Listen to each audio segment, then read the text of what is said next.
ओम नमः शिवाय।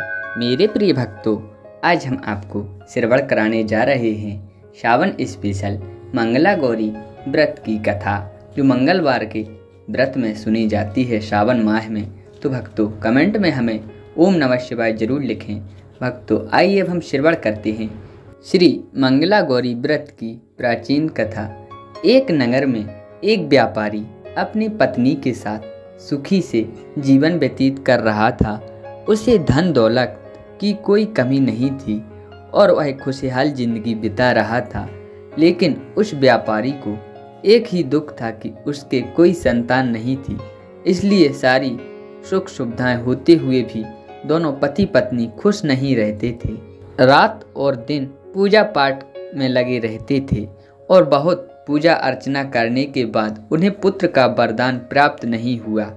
लेकिन उसके जन्म के समय ज्योतिषों ने कहा कि वह अल्प आयु में और 16 साल का होते ही सांप के काटने से उसकी मृत्यु हो जाएगी।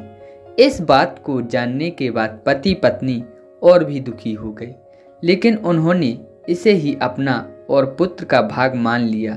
उन्होंने 16 साल की उम्र से पहले ही अपने बेटे का विवाह एक सुकन्या से कर दिया। इस कन्या की माता माँ मंगला गौरी का व्रत किया करती थी और उसने अपनी पुत्री को भी विवाह के बाद सुखी जीवन के लिए माँ मंगला गौरी का व्रत रखने की सलाह दी।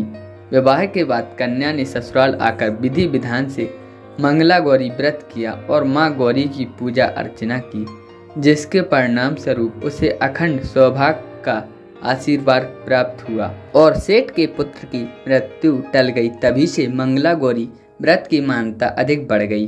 तो भक्तों, इस प्रकार है माँ मंगला गौरी व्रत की कथा। जो भी भक्त इस कथा को पढ़ता अथवा सुनता है, माँ मंगला गौरी की कृपा से उसके सभी मनोरथ दूर हो जाते हैं। बोलिए माँ मंगला गौरी मैया की जय।